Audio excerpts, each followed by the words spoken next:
if you're expecting to feel like one day you're going to have a session or a pill or something that, hey, I feel right now, that's not how it works.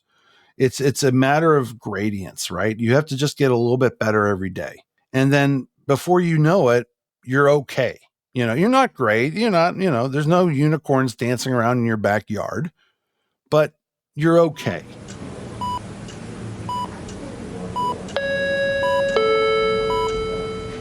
Paging Dr. Cook. Paging Dr. Cook. Dr. Cook, you're wanted in the OR. Dr. Cook, you're wanted in the OR.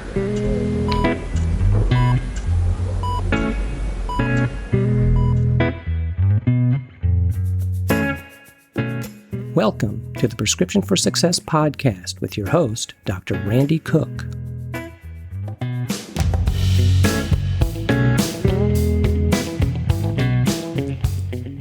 Hello, everyone, and welcome to Prescription for Success. I'm Dr. Randy Cook, your host for the podcast, which is a production of MD Coaches, providing leadership and executive coaching for physicians by physicians to overcome burnout, transition your career, develop as a leader, or whatever your goal might be.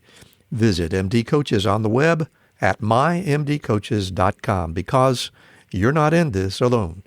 And don't forget that CME credit is available when you listen with us. Just look for CMify in the show notes to learn how. Well, we have a very special guest on the program today. We're going to depart a bit from our usual format of speaking with a physician, and instead we're going to have a conversation with the person who quite literally makes this podcast happen. Depending upon which source you believe, anywhere from 50 to 90% of new podcasts will fail, and a huge number will never even make it past 3 episodes. And we are very proud that RX for Success will publish episode number 200 before the end of this calendar year. So today, we're bringing you a conversation with the founder of Clawson Solutions Group and our very own producer, Mr. Craig Clawson.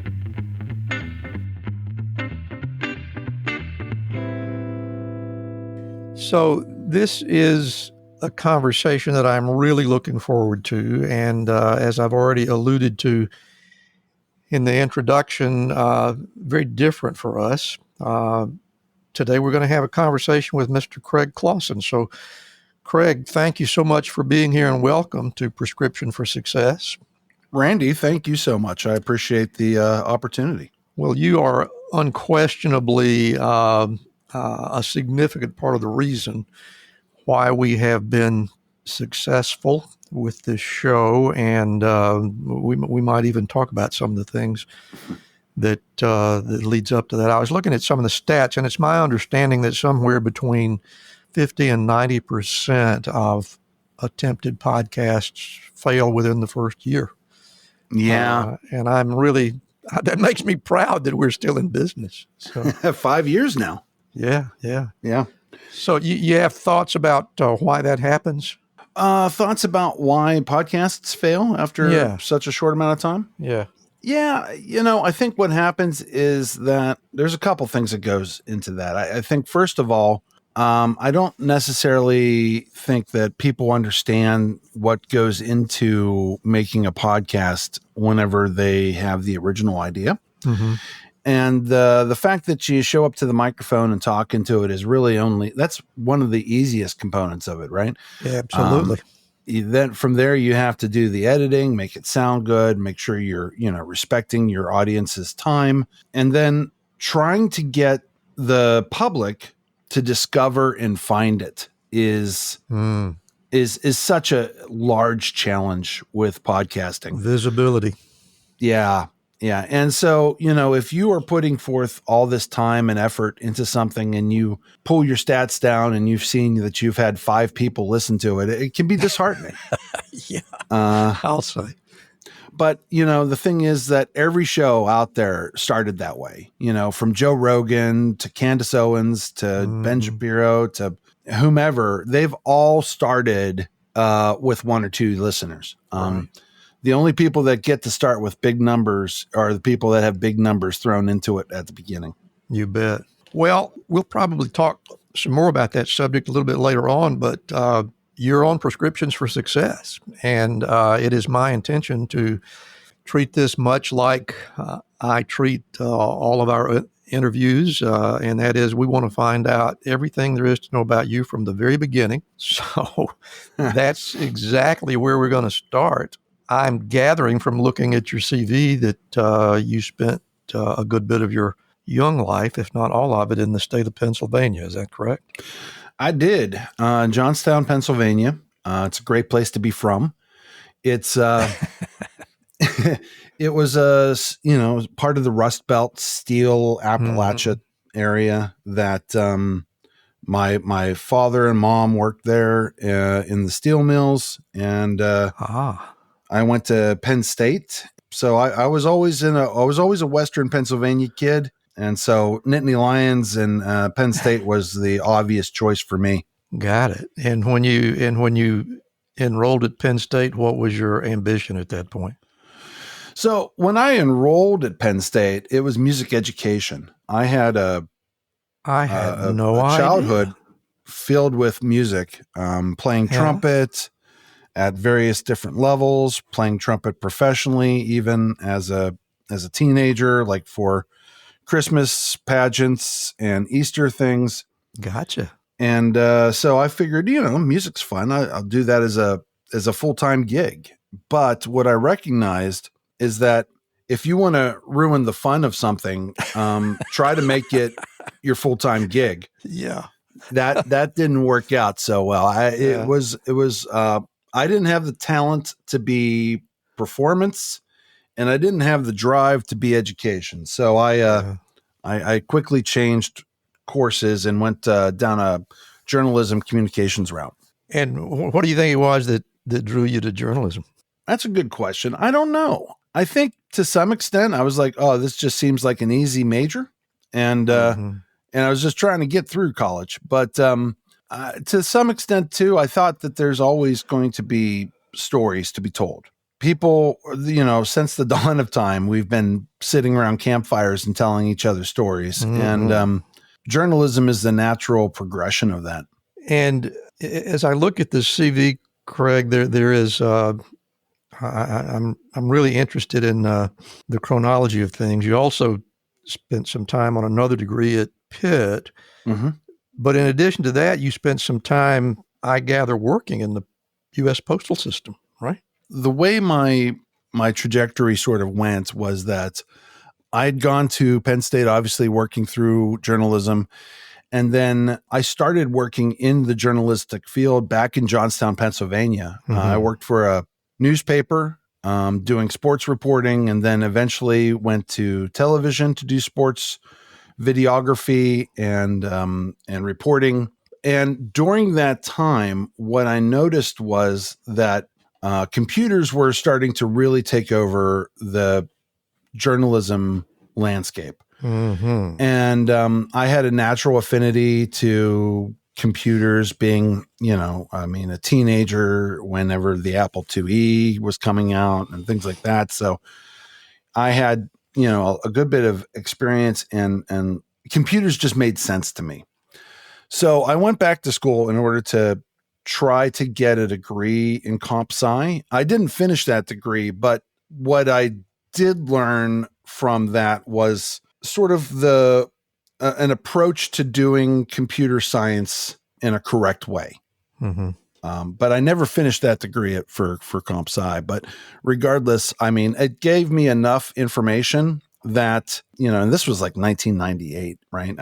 Everybody was starting to gear up for Y2K. Everybody was switching over all their equipment. And because I had this natural affinity towards computers, I became, even though I was in the newsroom as a journalist, I sort of became the de facto computer educator.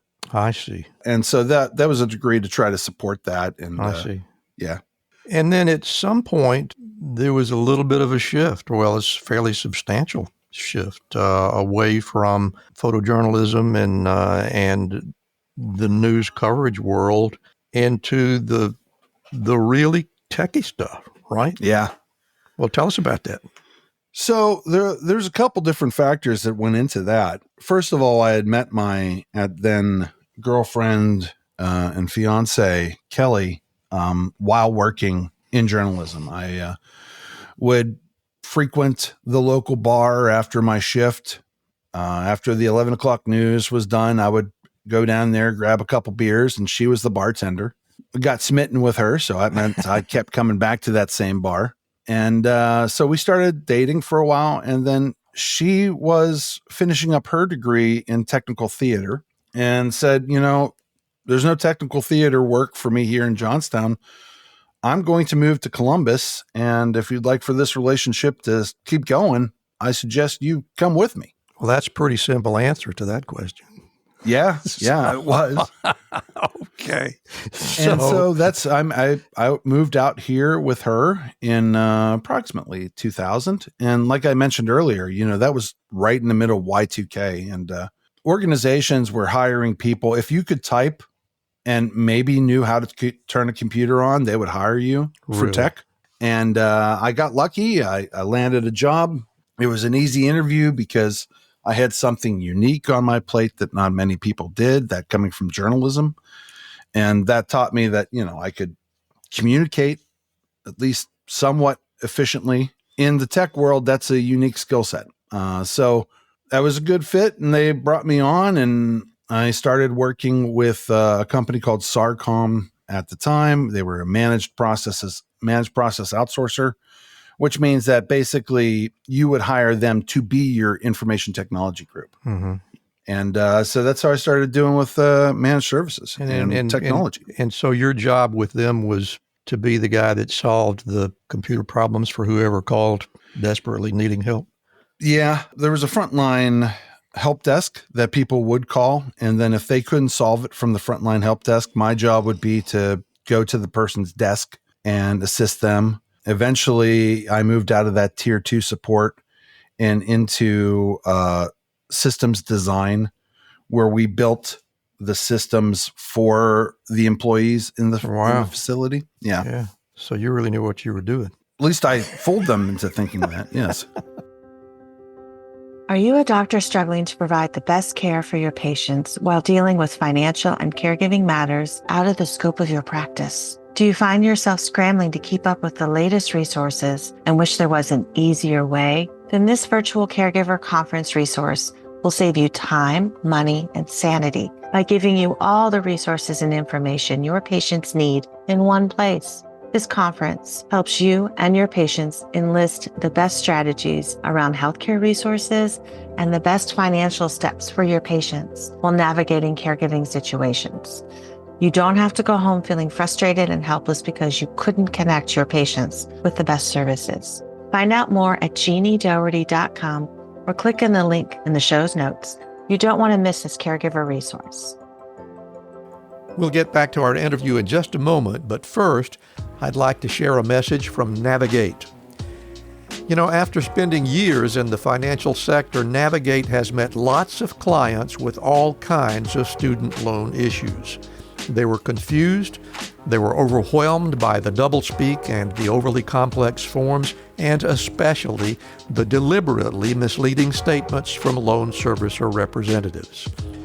Navigate recognized the chaos in the student loan industry and immediately brought clarity and real solutions. If you'd like to flip the script on student debt, visit www.flipthescript.loan/MD-coaches to schedule a call with Navigate.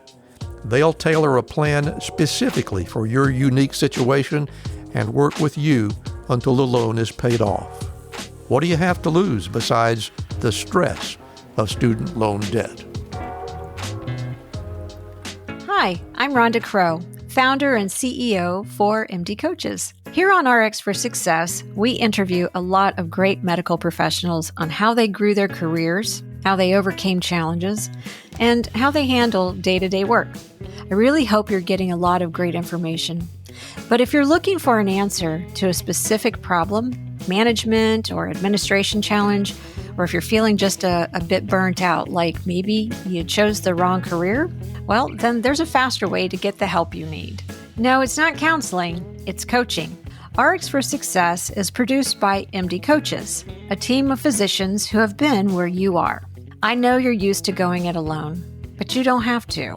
Get the support you need today. Visit us at mymdcoaches.com to schedule your complimentary consultation. Again, that's mymdcoaches.com, because you're not in this alone. We'll get back to our interview in just a moment, but right now I want to tell you a little bit about Physician Outlook. If you haven't discovered this remarkable magazine, please do so very soon. It was created by physicians for physicians to showcase the intersection between clinical and non-clinical interests, whether it's writing, painting, cooking, politics, and dozens of other topics. Physician Outlook gives a physician perspective. It's available online and in print. It's really unique among physician lifestyle magazines. And like the Prescription for Success podcast, Physician Outlook amplifies the voice of any physician who has something to say. It also engages patients who still believe in physician-led, team-based care. And Prescription for Success listeners can get 3 months free when you enter our promo code RX for Success and select the monthly option at checkout. That's a really great deal on this stunning publication. And now let's get back to today's interview.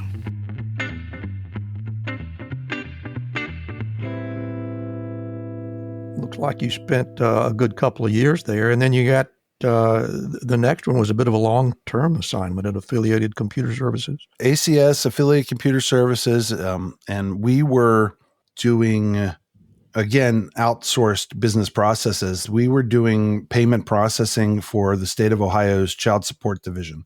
So there I learned about high-frequency scanning services, databases, storage, and I really fell in love with the storage aspect of it. I mean, we were taking pictures of, 150,000 checks a day, front and back, storing them in equipment so that it would be in a database that people can call up and see the payment. These were all things that are pretty common now with, like, say, your banking software, right? Mm-hmm. You go into your banking software and you see a check that you cashed and you can see the picture of the check. At the time, this was all pretty new. So it gave me an opportunity to really work on some cutting edge stuff. Yeah, I bet that was exciting to say the least. And you must have liked it. You were there for an entire decade.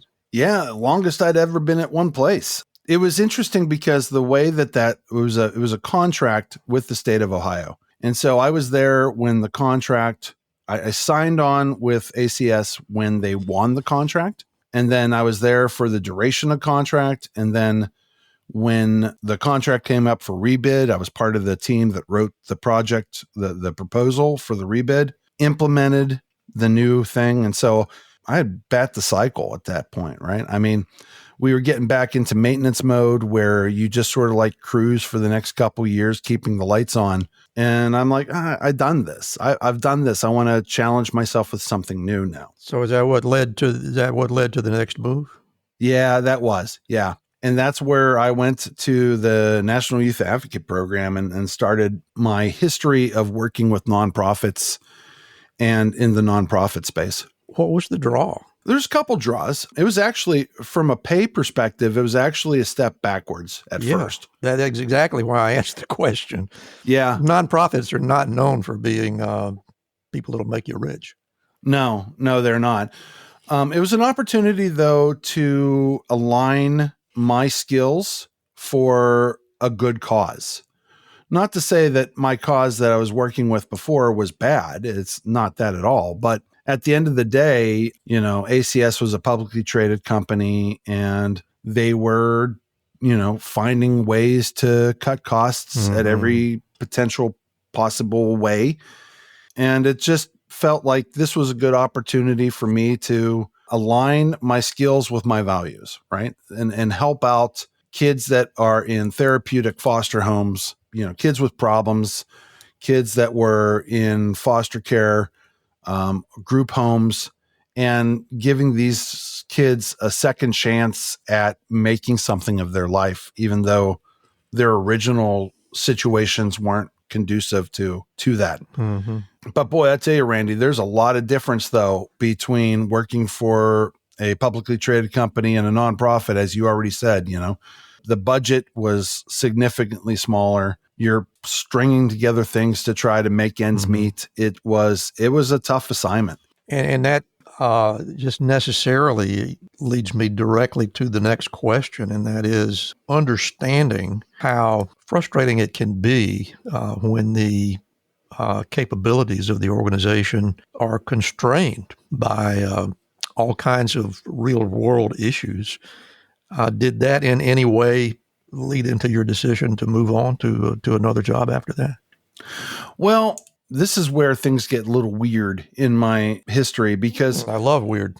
Yeah. One of the things that I did as the interim CIO for NIAP was I had so much experience working with managed process and, service outsourcers that I realized that we were spending far too much money on information technology where that money could have been spent in service of the kids that were under NIAP's care.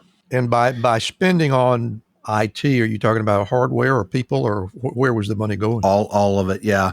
I mean, it was both hardware. From the hardware standpoint, they were years behind where they needed to be. From a people's perspective, we had great people that were working for us, but the skill sets weren't aligned to where the future needed to be. And what I worked with the management of NIAP to do was to outsource IT to an outside vendor. And that outside vendor, we're going to talk about it. And in fact, one of the jobs that was outsourced was my own. So I was rebadged from a NIAP employee over to a Enfocus employee.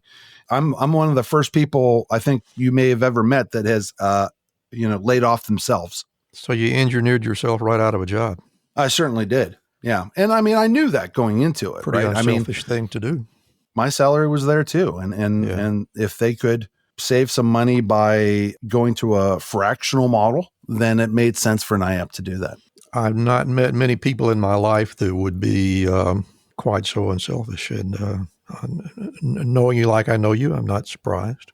Oh, that's kind of you to say. Thank you. So what was the next step then? Once I was with Enfocus, things started to get a little bit different. I was only working with NIAP for a little bit of time then because I started working with a lot of different nonprofits across the Northeast region, doing the same thing with them that I had done with NIAP, right? I had started working with them, finding ways to navigate their information technology systems, find synergies between everybody's systems in order for everybody to save money. And I started working with them in their project management office where me and another guy managed 50 different projects simultaneously, wow. Which it sounds like a lot because it is. That's far too many projects for one person to manage. It was a challenge to get all the balls moving and continuously moving in the same direction all the time. But it was a good gig, and I appreciate the experience that I had there. And it looks like, again, as I look at your CV, it looks like there were a series of temporary stops over the next 3 or 4 years before the beginning of Clawson Solutions Group. What is the stop? When I look at that, there's a 1-year gig, a 1-year gig, a 2-year gig. Yeah. It kind of, if I use my imagination, this looks like a guy that is trying to find the right place and then suddenly says, hell with it, I'll just do it on my own. Is that kind of where we were? Boy, you nailed it. Yeah, that's exactly where we were at that point, right? I mean, I was after Enfocus was purchased by a EMR company called NetSmart for physicians out there, especially those in the therapeutic space. You that might be a name that you're familiar with. They're like the number 2 behind Epic in terms of medical record systems. I worked with NetSmart for a while as a virtual CIO with them. So basically doing the same thing, but using the medical systems.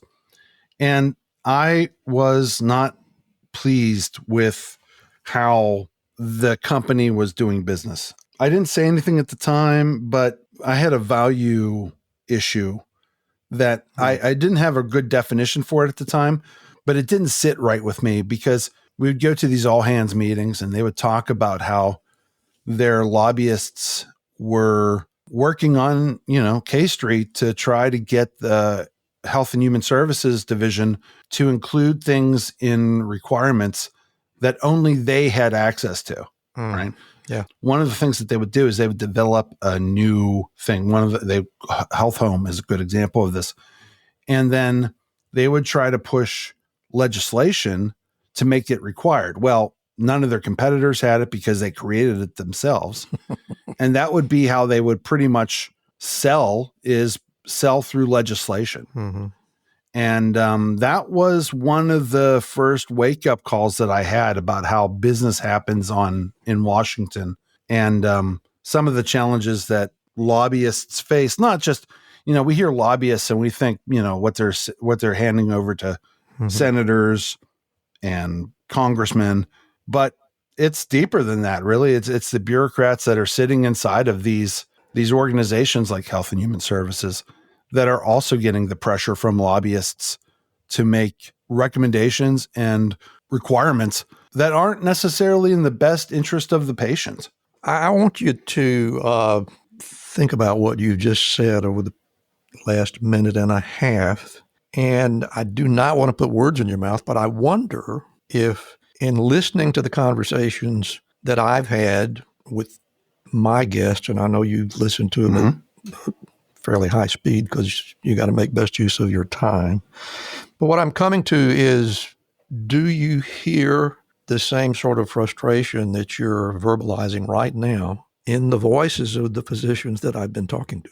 Oh my gosh. Yeah, absolutely. And maybe it's just a confirmation bias that I already had before, but man, I tell you, it is so prevalent throughout healthcare that everyone is putting money over patient. And it's happening at almost every step of the way, right? Mm-hmm. Whether that is the software being provided or the medicines that are being provided, medicines that are being developed and administered, to hospital administrations, to for-profit organizations that are buying up small practices and putting more and more load on the physicians. Everybody is facing, the exact same thing, whereas the entire industry is being squeezed for every dollar that it can. Yeah. And it's a trend, Randy, that it's not getting better. I remember specifically the conversation that you had with Dr. Robert Pearl, and he had just written that book about AI in healthcare and how it's going to revolutionize and make the doctor's life so much easier. And to me, that sounds like somebody who hasn't, Dr. Pearl is a brilliant person, and I don't mean any disrespect, but at the same time too, I think that it is a very Pollyanna view to think that the profit motive won't be abused in the name of, that AI won't be abused in the name of the profit motive. I couldn't agree with you more, and I have to admit that I was a little disappointed at his take on that. I just didn't know what to think of it. It came across as AI's got it all, and it to me it seemed to diminish the importance of physicians and nurses and every other human being that's involved in the healthcare world. I don't know if you think I'm being over dramatic or not, but that was precisely the feeling that I had. With all of these technologies, they all start off with such grandiose and great ideas. Facebook started off as a way for us to connect with friends and family and share important moments in our lives. And what has it devolved to at this point is just AI images of weird children crying for clicks and views. I mean, again, the profit motive just takes over and runs. And I think that you have this situation where the original ideas behind the thing get lost in capitalism. You know, they get lost in capitalism. And, I hope that Dr. Pearl's view of the future and how AI is going to make healthcare remarkably better. I hope that's true. I just don't see where history plays out to that same effect. Well, I have to admit, and this is coming from a genuinely, truly worn out, very old man who has seen a lot over more than a half century. What we have seen playing out over the last 10 to 15 years is a little bit discouraging. To move the focus back to you, it sounds like that sort of discouragement led you to do something where you were totally in charge, and that's where Clawson Solutions Group came from. Am I in the right territory there? Yeah, you are. This will be the first time that I think I've mentioned this to anybody, certainly not on a podcast before, but I had started working at another facility. They were data brokering, right? So all the data that you drop everywhere throughout your day, this company would scoop it up and then resell it to advertisers. Some of those methods and processes, although not illegal, were certainly sketchy and just dirty, right? Yeah. Data brokering is a dirty business.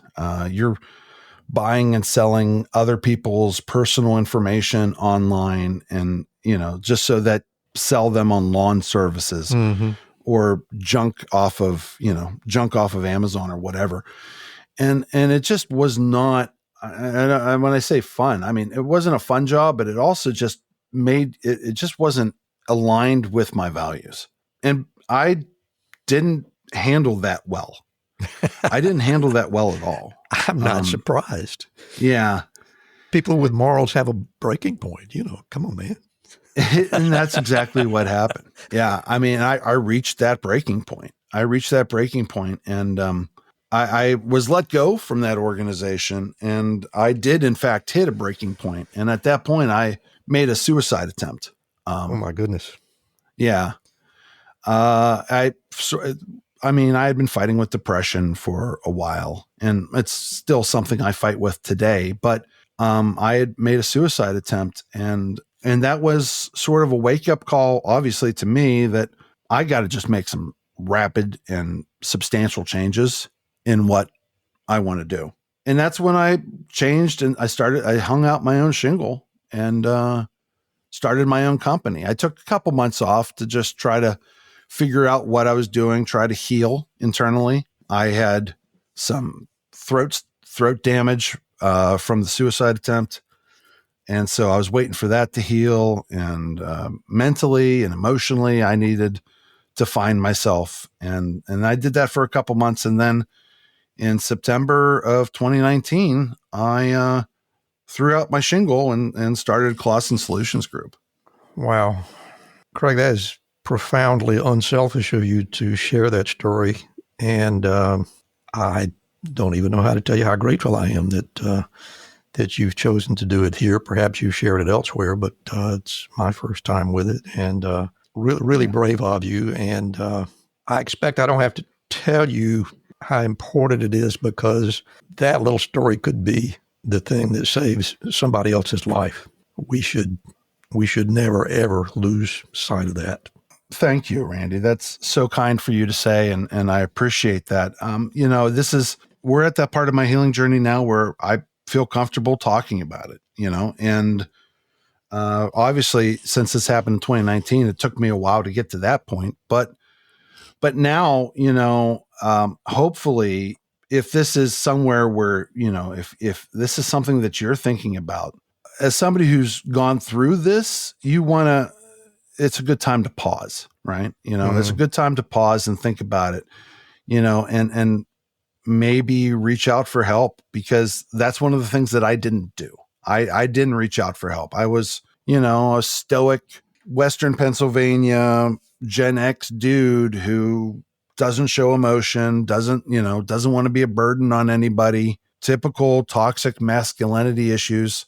And so consequently, I drove myself to a point where I couldn't be saved. But if others are approaching that line, I mean, everybody's going to be more appreciative if you reach out than if you're not there. And that was a lesson that I had to learn the hard way, and hopefully others don't. And if I may ask, since you've been generous enough to open the door, do you continue to seek guidance and help from time to time, or do you feel like you're upright enough that you don't really have to go to that territory?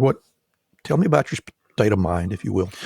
Well, I think one of the biggest lessons that I've learned, I've been in therapy and on some form of SSRI or antidepressant for years. And one of the biggest lessons that I think that I've learned is that healing isn't a black and white thing. And maybe this comes from my background in technology, that I assumed you're either broken or you're healed, or, you're It's not like that. If you're expecting to feel like one day you're going to have a session or a pill or something that, hey, I feel right now, that's not how it works. It's a matter of gradients, right? You have to just get a little bit better every day. And then before you know it, you're okay. You're not great. You're not, there's no unicorns dancing around in your backyard, but you're okay. And I think that's one of the lessons that was hard for me to learn, was that it's not, you're depressed and now you're not depressed. Mm-hmm. You're depressed and then you're a little less depressed. And then maybe the next day you're a little less depressed, but you never reach zero, right? You just keep dividing in half to the point where you're just getting, again, here I am going into math and science on it, but on something that is abundantly not math and science related, and that is the human brain. But you just have to try to beat yesterday's man, just try to do a little bit better today than you did the day before, and celebrate the wins that you get. What a great way to put it. And again, I just don't know how to thank you for being kind enough to be so open with us on this show. I'm gonna vote this the best episode we've ever done so far. Oh, I don't know about that. I've heard a lot of them, and we've had some great ones, but I'm not sure this one is it. We have. It certainly gets my vote, and I appreciate that. Thank you, sir. To move us along just a little bit, I want to hear a little bit about Clawson Solutions Group, which is where you became self-employed, and I've looked at the website and I've read the description of what happens at Clawson Solutions Group, and I don't think anywhere in that list do I see podcast production. So what's the deal, dude? Yeah, I mean, I'll be honest with you, my marketing is sort of all over the place. The shoemaker's kids run around barefoot. Clawson Solutions Group started in 2019 with the goal of helping companies with their people, processes, technology. And that went really well until the pandemic. And when the pandemic happened, a lot of the information technology projects that we were working on dried up immediately. Changed a lot of lives. Yeah. And then I thought I was going to be one of the companies that fall underneath here. But what I had done is, as a personal side project years ago, I had started my own podcast called 6Pod4. And it was covering some of the underground things that were happening in the Columbus, Ohio area, right? So like bands that were up and coming, or comedians that were on the rise. That was pretty much how I learned how to podcast, by doing it myself, which is in line for me because that's pretty much how I learned tech as well, is by just doing it myself. And so when the pandemic happened, everybody went home and worked from home, and everybody bought microphones, headphones, and cameras so that they could do remote work. Right. And there was this explosion of podcasting that happened at that point. And I looked at this and I go, well, I don't want to start another show, but when there's a gold rush, sell shovels. So I started doing consultancy on podcast work. And I picked up a show here, a show there. And then obviously, as you know, we started in 2019, late 2019. Mm-hmm. That really blossomed from that. It blossomed from my experience in doing podcasting. We've grown our portfolio of shows just from word of mouth. Just like, you should work with this guy. He's really good to work with. And I appreciate that. I appreciate all my customers and all of their positive reviews. We've been very successful with this. Well, that's no surprise to me, because we have just been absolutely delighted with what you've done for us, and just can't say enough nice things about how easy it is to work with your group. Before we get out of here, I want to selfishly ask you a couple of things, sort of as a way to give me a bit of a barometer about how to see how I'm doing. I'm curious. You've listened to conversations with a lot of physicians over the past 3 years, I guess, that we've been doing it, maybe 4 years that you've been. I've lost count. Have you learned anything about physicians that you didn't already either know or suspect? The conversations that you've had with physicians has given me a viewpoint on providers in medicine that I did not have before as a layperson. Good. As a patient in the healthcare system, one of the biggest challenges that I've had has always been to get doctors to listen to my complaints. You bet. Maybe it's because, again, I'm a middle-aged, big guy from Appalachia who masks well. But, one of the challenges that I often had was, hey, doctor, I'm feeling really depressed. I don't know what's going on. I'm not doing well. And go for a walk or do yoga or this. And while those things do have value, a lot of times that's just not enough for this. And again, I think to some extent, maybe seeing a middle-aged guy talking about mental health isn't necessarily something that is seen often. So it was downplayed. What I think I hear you saying is that you had the feeling that you weren't being heard. 100%. And in fact, I can tell you a funny story on this. I had went to my primary care physician and I had this exact conversation. And I said, I'm really down. I don't have the energy, all the classic signs of depression. And he goes, yeah, well, I can't do anything about that. So do you have any rashes you want me to look at? Oh my goodness. and no rashes. It's just sort of like, so that was a moment that, you got to understand it's hard for people to ask for help. It really, really is. It is. And for a person to carry around the moniker of MD, to be able to overlook that is something that really wounds my soul. And I fear that it's not a rare thing, and you're certainly reinforcing my notion. Randy, you said something in one of your previous episodes that has stuck with me on this fact. And I'm going to paraphrase, and please correct me. I'm sure I'm going to get it wrong, but if a patient comes to you and says they're sick, it's because they're sick. They've decided that they're sick. They made a decision to be sick. Yeah. Yeah. Right. And it's not like we're like, oh, I'm bored, I want to be sick. It's that this is a problem enough in my life that I need help with it. Yep. And so if somebody is saying that to you, because nobody wants to be on an SSRI forever. Nobody wants to go through that. SSRIs are crappy drugs. They make you feel like bad. If you try to stop taking them, you get brain zaps.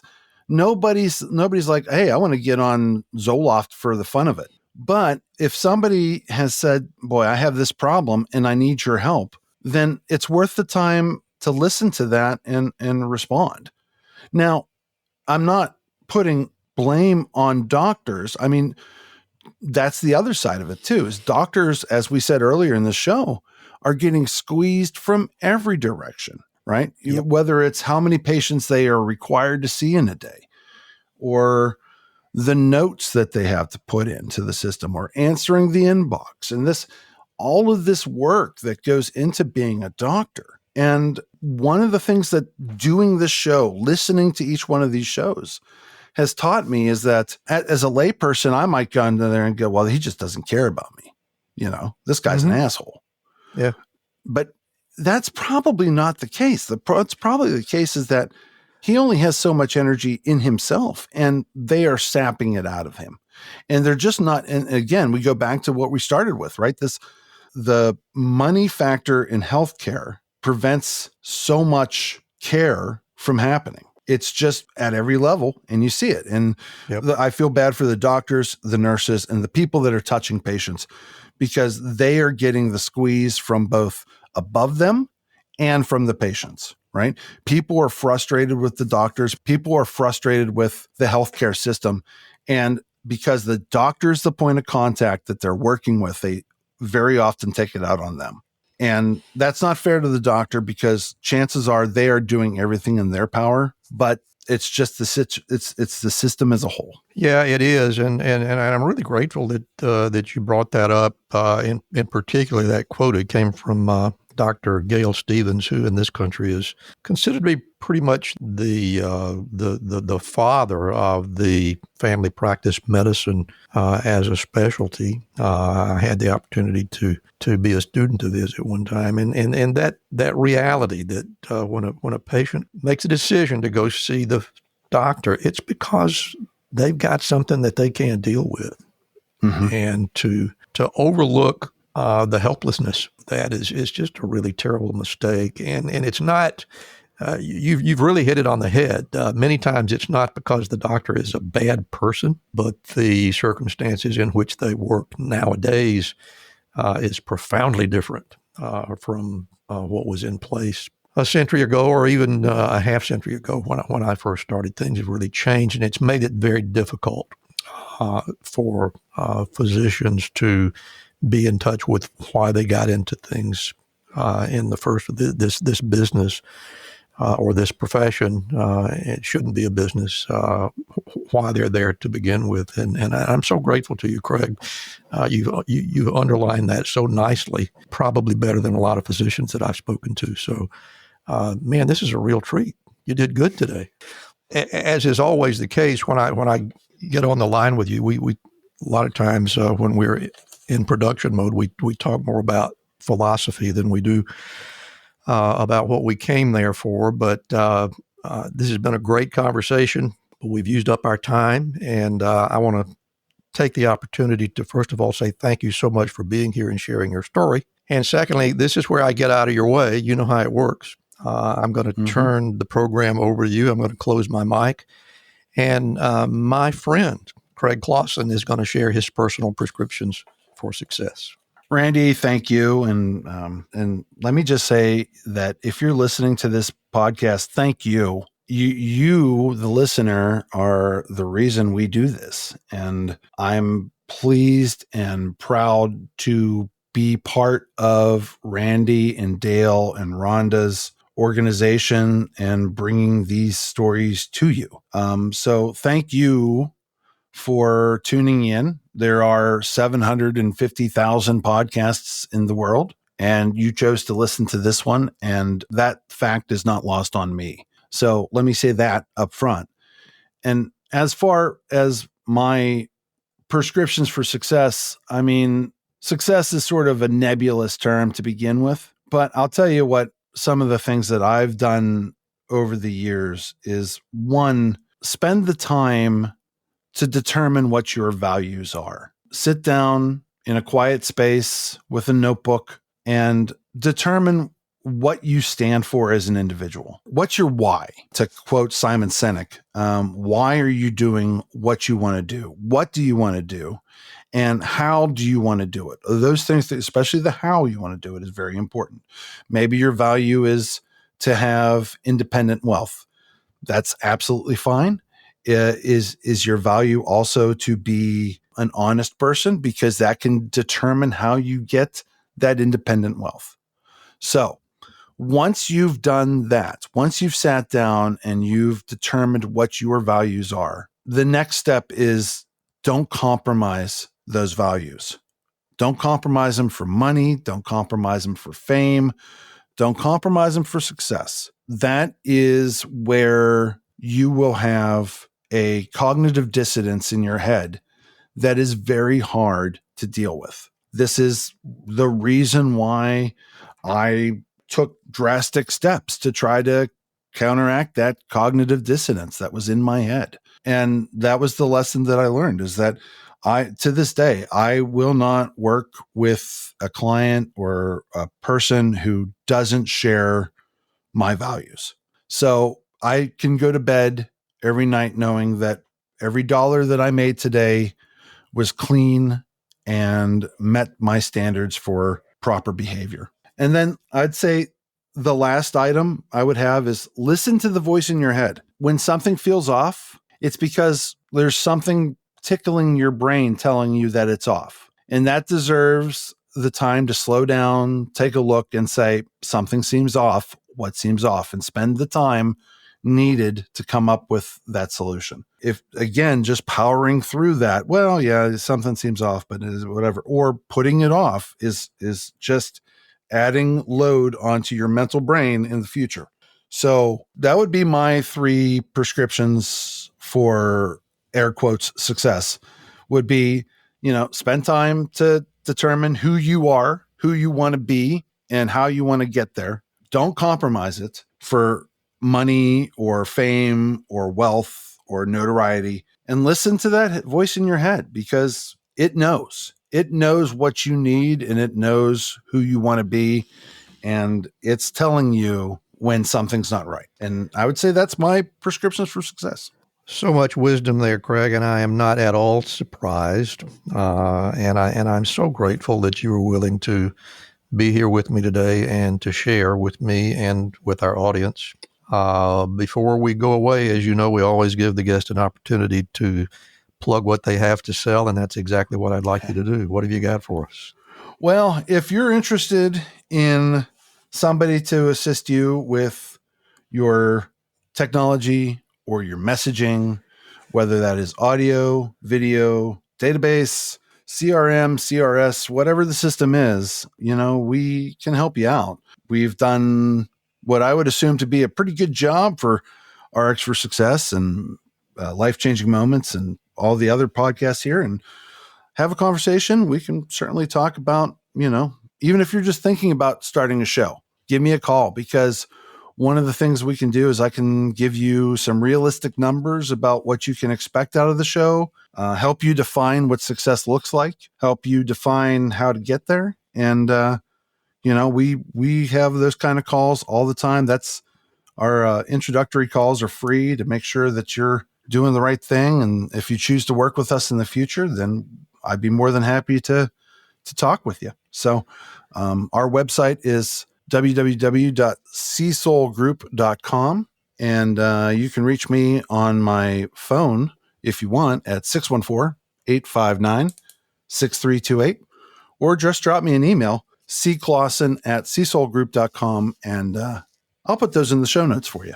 And I can certainly vouch for the quality of the help that you can get from Clawson Solutions Group. It has made the production of this podcast so easy for us, or at least for me. All I have to do is show up and talk into the microphone, and the rest of it just happens by magic. And the work that Craig does is beyond superb. So thank you for that.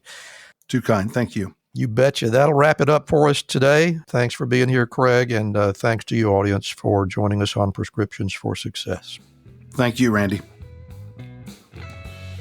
Thank you so much for listening with us today. If you enjoyed the show, you can help us reach more listeners by leaving a rating and a review, especially on Spotify or Apple Podcasts. And if your app doesn't have that option, just leave us an email or a voicemail through SpeakPipe at www.mymdcoaches.com/podcast. You can also help by becoming a Patreon member. That link is in the show notes. And we hope you'll also follow our companion podcast, Life-Changing Moments with Dr. Dale Waxman. Special thanks to our producer, Craig Clawson, who you heard in the interview, our promotions manager, Mariana Rodabaugh, and to Ryan Jones, who created and performs our theme music. And remember, be sure to fill your prescription for success with my next episode.